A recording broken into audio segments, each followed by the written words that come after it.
someone's doing Military Appreciation Day celebration.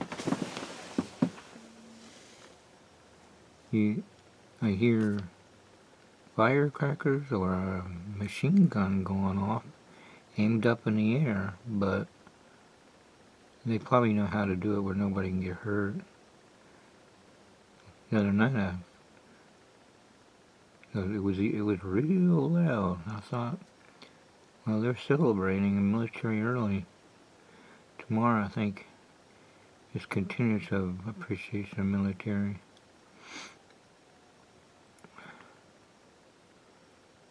And like Clarence said, that today is a certain branch of military's birthday.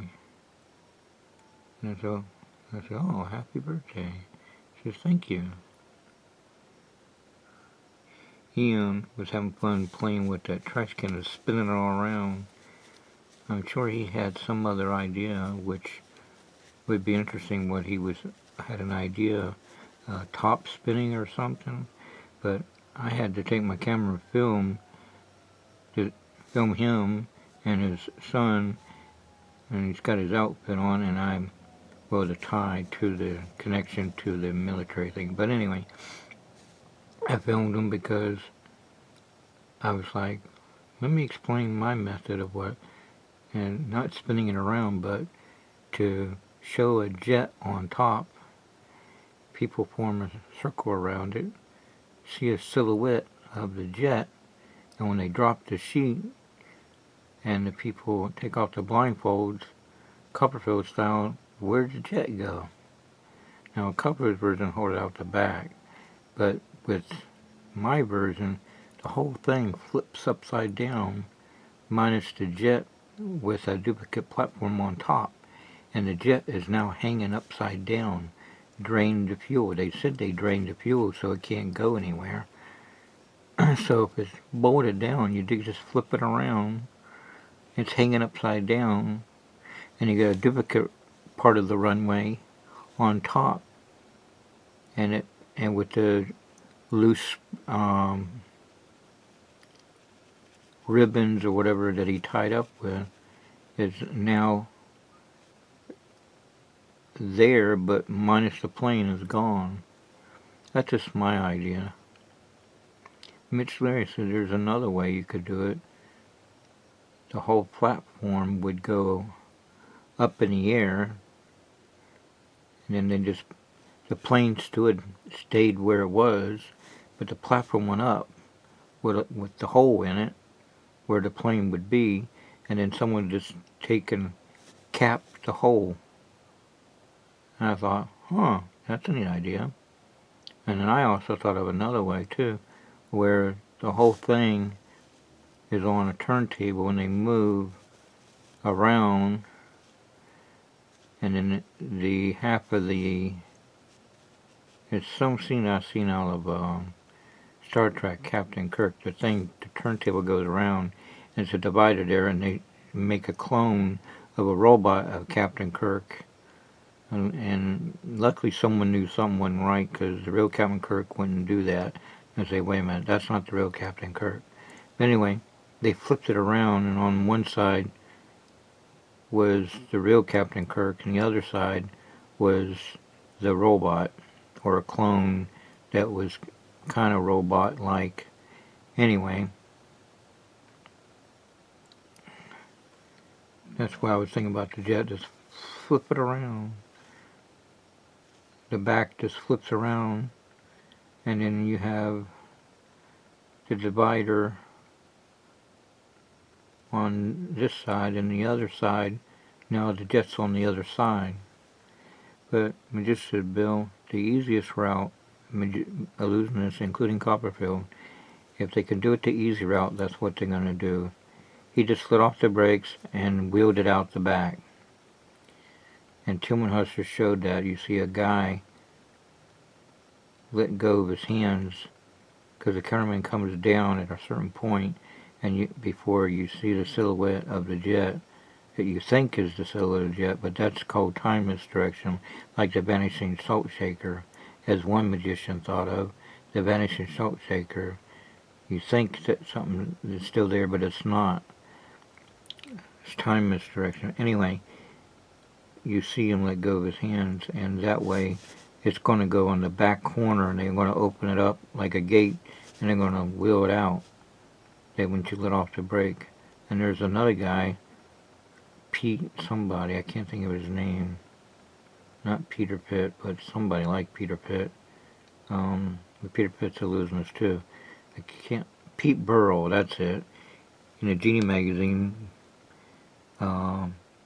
figured it out, and then it was verified his idea. Someone revealed it on the radio.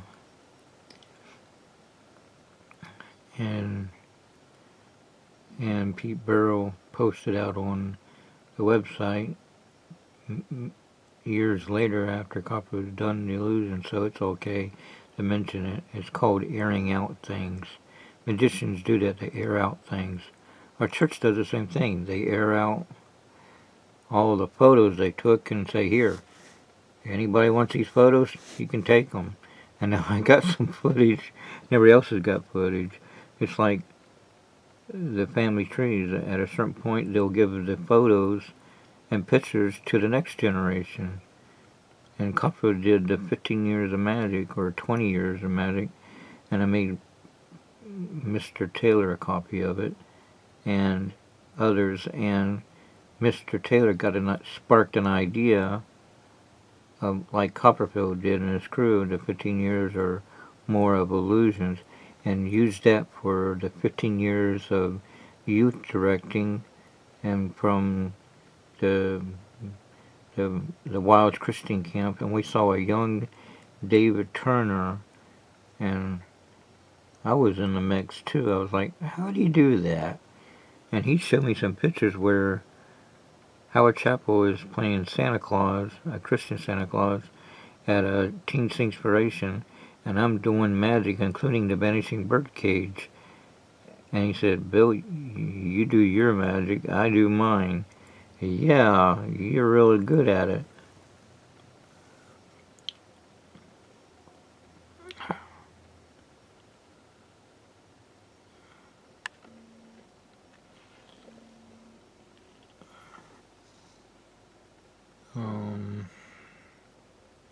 George Lindsay was asking me, because he sees me video recording with this camera, he was wondering, and he pointed up there in the sound room, can you work those up there, the bigger ones? I guess if it's probably the same thing, it's just bigger. It's all okay. I mean, I assume I could be wrong, but I think like a video camera is a video camera. This one's bigger than the other, but it should have the same features.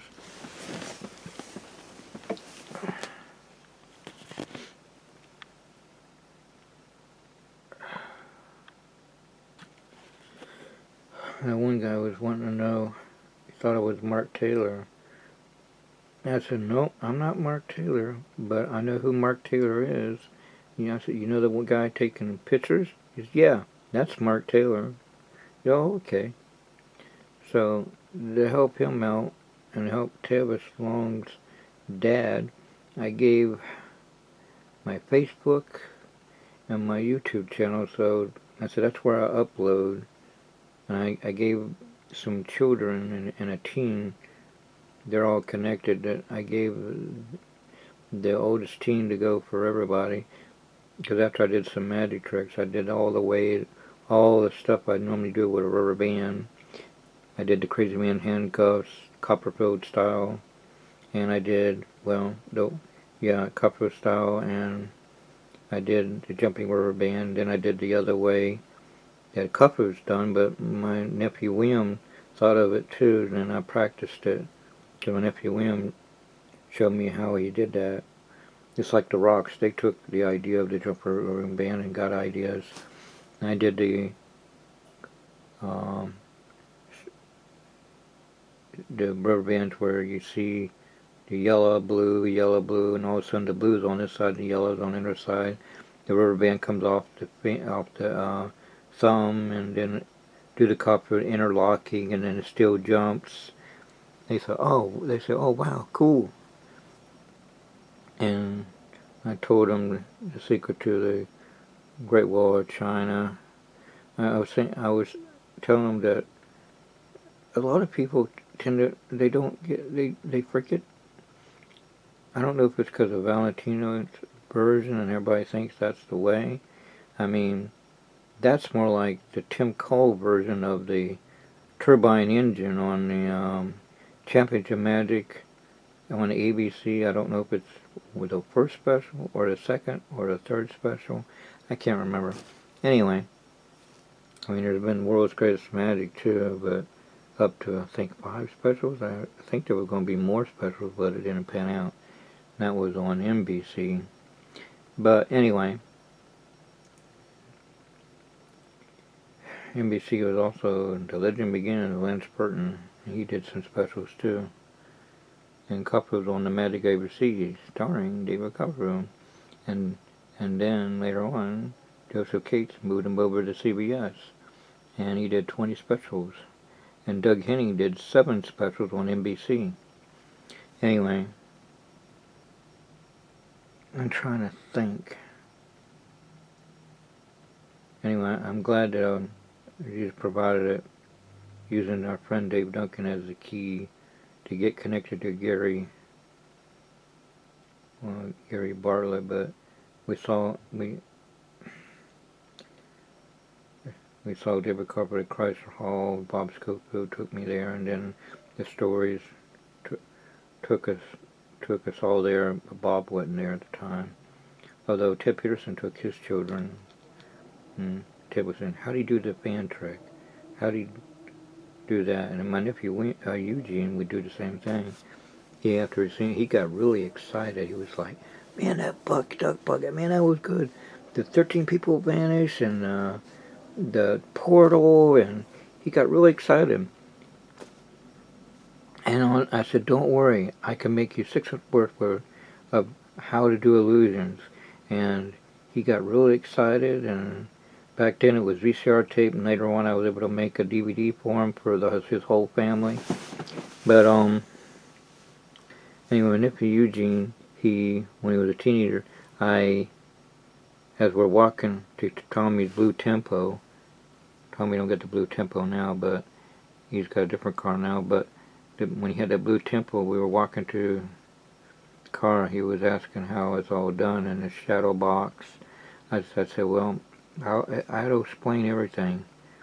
And then I said, put it this way, Eugene, as we're crossing the street, after the light changed across the street from Chrysler Hall in North Virginia all the way across, go to the parking lot, Tommy's car, get in, and as we got in, anyway, we were walking across the street, and I said, put it this way, Eugene, if you were in my head, you would know every trick in the book. No, Bill, if I got in your head, I'd get lost.